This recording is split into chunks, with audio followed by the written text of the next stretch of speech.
Considerai o Senhor e o seu poder, procurai sempre a sua face.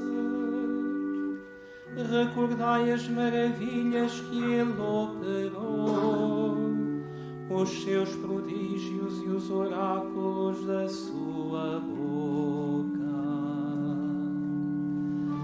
O Senhor jamais esquece a sua aliança. O Senhor jamais esquece a sua aliança.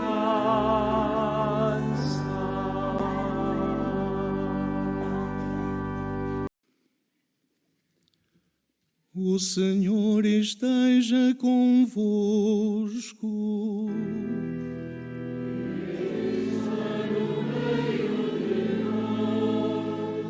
Evangelho de Nosso Senhor Jesus Cristo, segundo São João. Glória a vós, Senhor.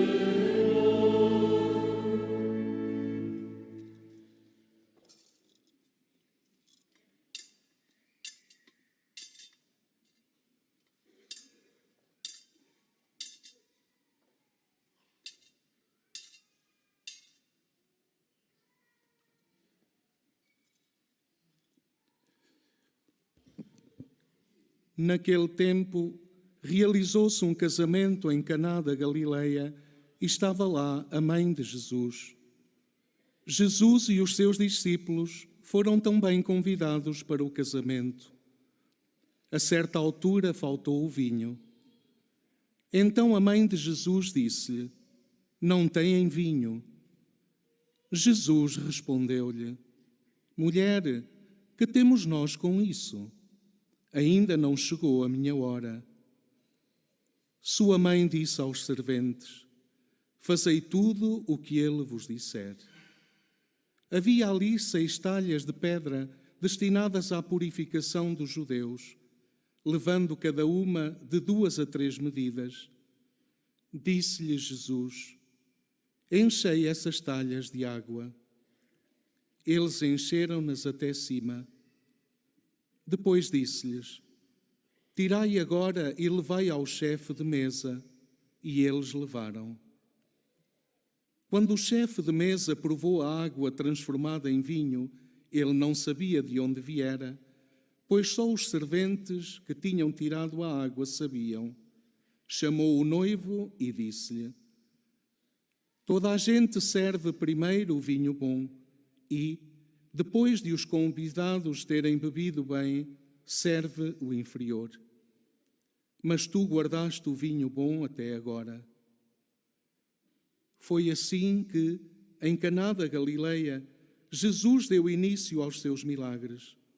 Manifestou a sua glória e os discípulos acreditaram nele. Palavra da salvação. Glória a vós, Senhor.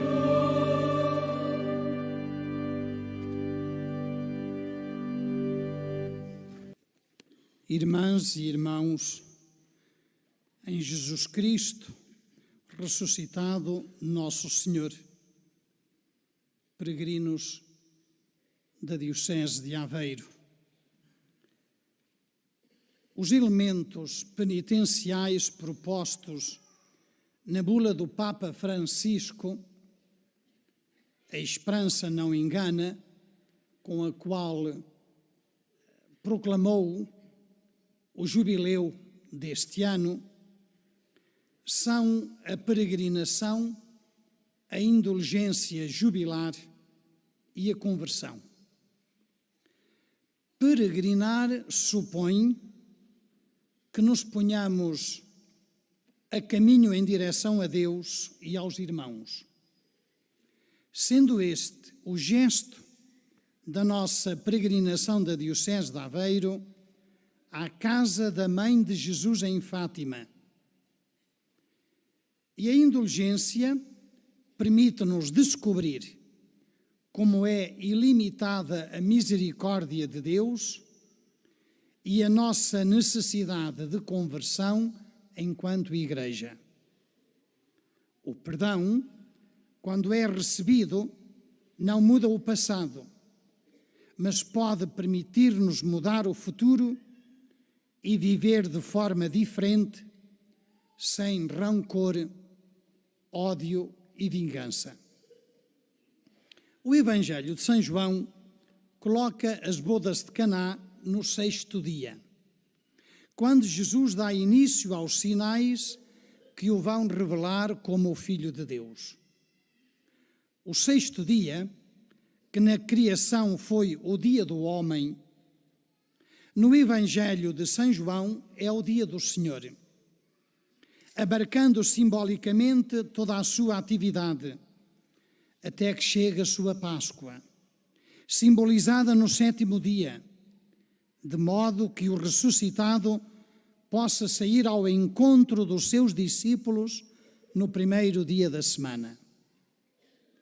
Perante o texto proclamado, não devemos perguntar o que se passou nas bodas de Caná, mas sim que significado tem o primeiro sinal ou milagre que Jesus realiza por ocasião das bodas de Caná. Os elementos centrais da narração são a água e o vinho. A água é depositada em 6 talhas de pedra, destinadas às purificações dos judeus e que tinham ficado vazias. O número 6 simboliza a imperfeição desses ritos. O vinho é sinal de amor e de alegria. O Cântico dos Cânticos apresenta-o como símbolo do amor entre o esposo e a esposa, que por sua vez simboliza o amor de Deus com o seu povo. O vinho representa a totalidade do banquete de bodas, a que tantas vezes se compara o reino de Deus.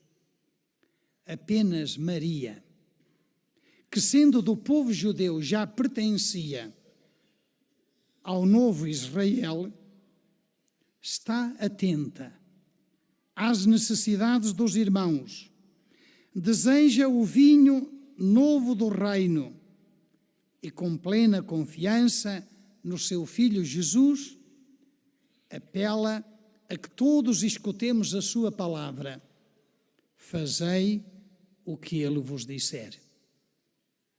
E também aqui em Fátima, Nossa Senhora repete a cada um de nós: fazei o que ele vos disser.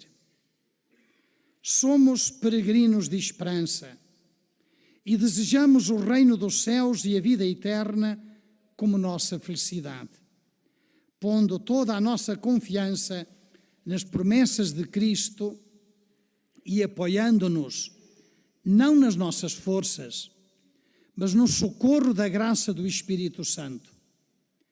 Por isso, a sabedoria de Deus, de que fala a primeira leitura do livro de Ben Sirá, está personificada em Jesus, sendo essa sabedoria como a mãe do amor formoso, do temor, da ciência e da santa esperança. A esperança cristã manifesta-se desde o princípio da pregação de Jesus no anúncio das bem-aventuranças, porque elas elevam a nossa esperança para o céu como nova terra prometida e traçam-lhe o caminho, através das provações que aguardam os discípulos de Jesus e que devemos viver na nossa vida. Também a esperança se exprime e alimenta na oração, particularmente no Pai Nosso, resumo de tudo o que a esperança nos faz desejar.